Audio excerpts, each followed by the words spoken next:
और परमात्मा कहते हैं कूप की छाया और कूप के माही ऐसा आत्मज्ञाना। जैसे कुएं की छाया कुएं तक सीमित है, उसके बाहर कोई यूज नहीं कुएं की छाया का। कूप की छाया कूप के माही ऐसा आत्मज्ञाना। आत्मज्ञान तो ये है कि हम कौन हैं और कहां से आए हैं, हमारा यहां जीने का उद्देश्य क्या है, ये तो है आत्मज्ञान। और फिर परमात्म ज्ञान कि वो परमात्मा कौन है, कहाँ है, कैसा है, कैसे मिलता है, उसको हम पाने का प्रयत्न कर रहे हैं तो उससे हमें लाभ क्या है, ये परमात्म ज्ञान। तो यहां सत्संग के अंदर आत्म और परमात्म दोनों ज्ञान बताए जाते हैं।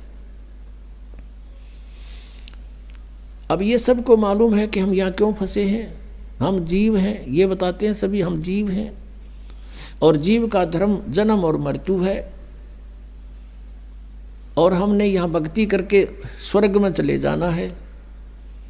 स्वर्ग में जा करके क्या करना है, वहाँ अपने ठाठ भोगेंगे, मौज करेंगे, वहाँ मौज कितने दिन करोगे, बस फिर क्या पता, वहाँ मौज करेंगे जितने आपकी जेब में चवन्नी होगी, जितने पैसे टके आप पुण्य भक्ति साधन के जोड़ के ले जाओगे, उस स्वर्ग महास्वर्ग रूपी होटल में बर्बाद करके खर्च खा के फिर वापस आ जाओगे, क्योंकि वो आपका भोग समय है, भोग का स्थान है।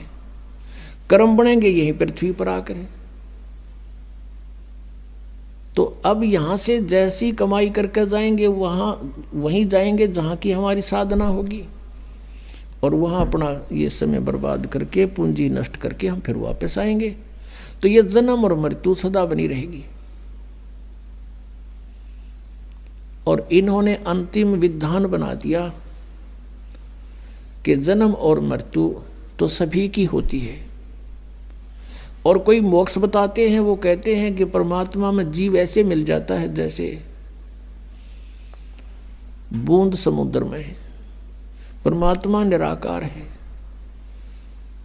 और फिर नौके समाधि में उसके दर्शन होते हैं। जब समाधि में दर्शन होते हैं, निराकार क्यों कर हो गया वो। फिर बात को घुमाते हैं, हमने डिवाइन लाइट देखा, डिवाइन लाइट ईश्वरीय प्रकाश देखा। जैसे कोई कहे हमने ट्यूबलाइट देखी, ट्यूबलाइट कोई अंधा बोल रहा हो और उसे पूछे भाई ट्यूब कैसी होती है, और वो कहता हो मैंने सारा दिखा है। उसने कोई नो पूछा कि ट्यूब कैसी है जिसकी लाइट देखी, और वो अंधा नो कहे ना ट्यूब तो निराकार है, तो होती नहीं। ट्यूब बिना लाइट किसी, ईश्वर बिना प्रकाश किसा। तो ये हमारा भ्रमित ज्ञान था। उस पूर्ण परमात्मा ने 600 वर्ष पहले बताया था। क्या बताया था? धर्मदास ये जग बोराना, कोई न जाने पद निर्वाण। जैसे आपने सुबह के सत्संग में ऋग्वेद मंडल नंबर 9 सूक्त नंबर 86 मंत्र 26 और 27 में, ऋग्वेद मंडल नंबर 9 सूक्त 82 के मंत्र 1, 2, 3 में आपने आंखों देखा कि परमात्मा की महिमा में लिखा है कि वो परमेश्वर ऊपर तीसरे मुक्ति धाम में रहता है। वो ध्रुवलोक के तीसरे स्थान पर विराजमान है, पृष्ठ पर। वहां से गति करके अत्यधिक तेज गति से चलने वाले पदार्थ की तरह, बिजली की तरह, आकाशीय बिजली की तरह गति करके आता है और अच्छी आत्माओं को प्राप्त होता है, अच्छी आत्माओं को मिलता है, श्रेष्ठ आत्माओं को मिलता है। तो वो ऐसी लीला कौन से भगवान ने कर रखी है?